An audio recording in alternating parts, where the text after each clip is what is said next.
Next, we have JB Lebrojo, who is an eligible candidate for the DREAM Act. He's been living here for 17 years, and he lawfully came over to the U.S. as a child. He went to high school in Westmore, which is in Daly City, and then he got his degree, BS degree in biology in SF State. So everybody, please welcome JB Lebrojo. Thank you very much. Thank you for coming, everyone. I see family here, or a lot of families. My name is JB, and I came here when I was 15. And so my parents filed for political asylum.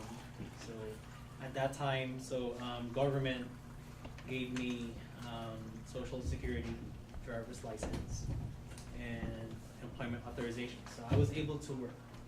So the correct term for me, if someone labels me, although other people would say I'm illegal or undocumented, but the right term for me would be out of status.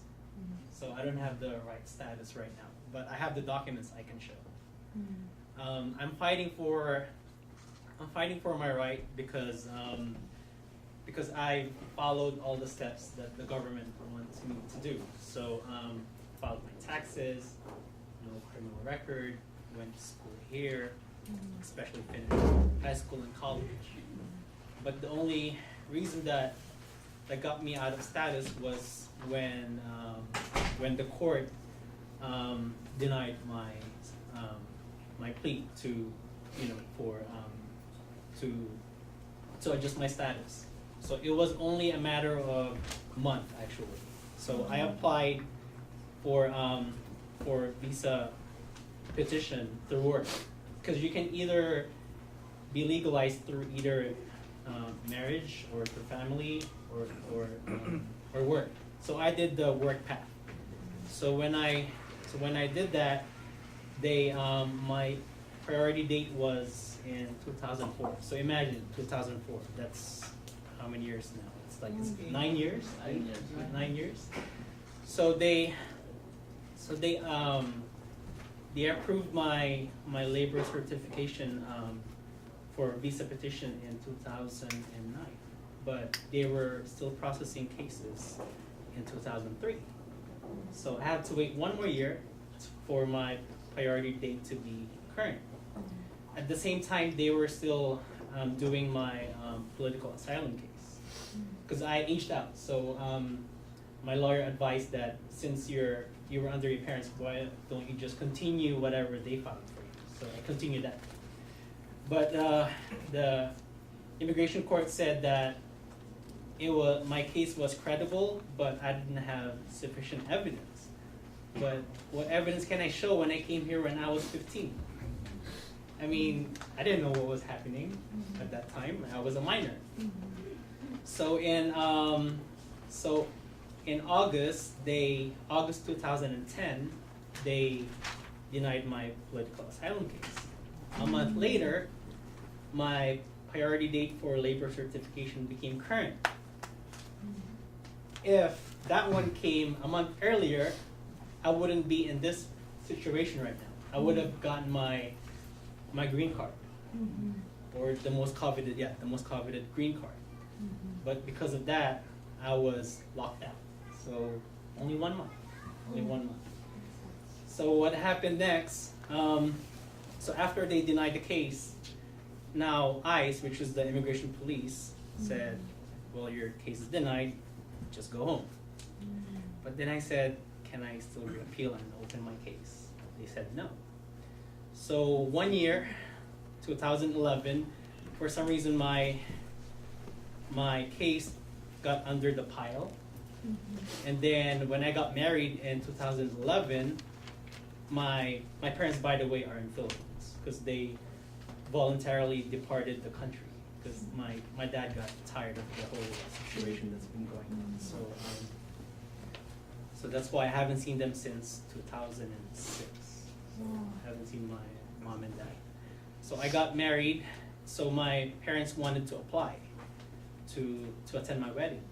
But that was the trigger in U.S. Embassy in the Philippines that I was here.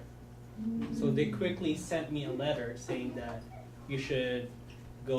So I got married in July. I sent me a letter saying that I should go, and they're sending me to Mexico. What? It was because my name is Jose.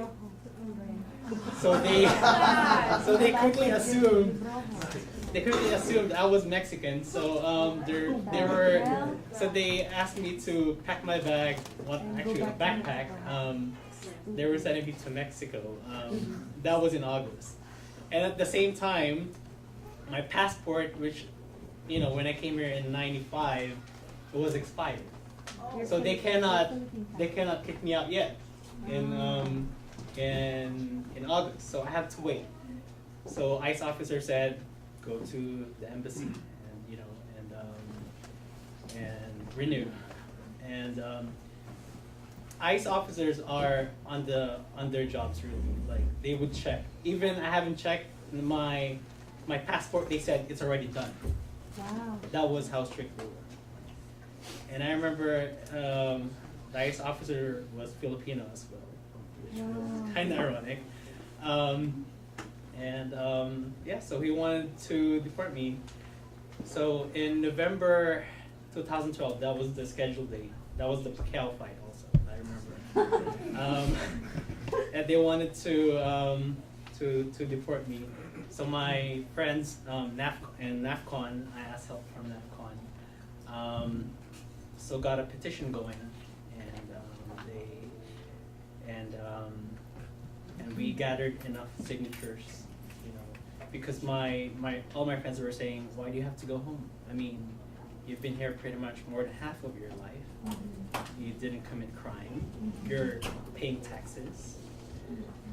But why? And I said, that's the main question. So I didn't get deported in 2011. So my lawyer, Attorney Valera, wanted to reopen my case. Once they reopen my case, I can adjust my status.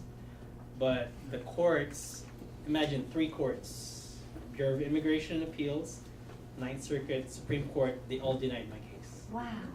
So Supreme Court just denied it last February. So now, I just have to pray, because they extended my stay from November 2011 till May 18. That's next Saturday. So I have to report back. I just have to wait for the letter from my lawyer, to make sure I turn in the packet. So now I'm just hoping that they pass the immigration reform. It will benefit everyone.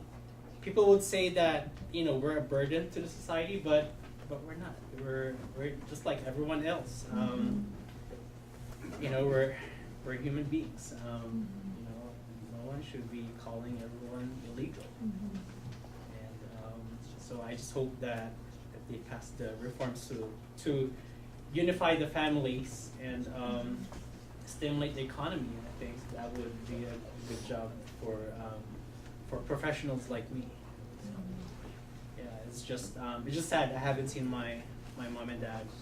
I don't know where my brother is. My sister's in Canada. So yeah. Thank you for listening to my story, and hopefully you can support the immigration reform by calling your senator or any elected official, congressman or president. Thank you.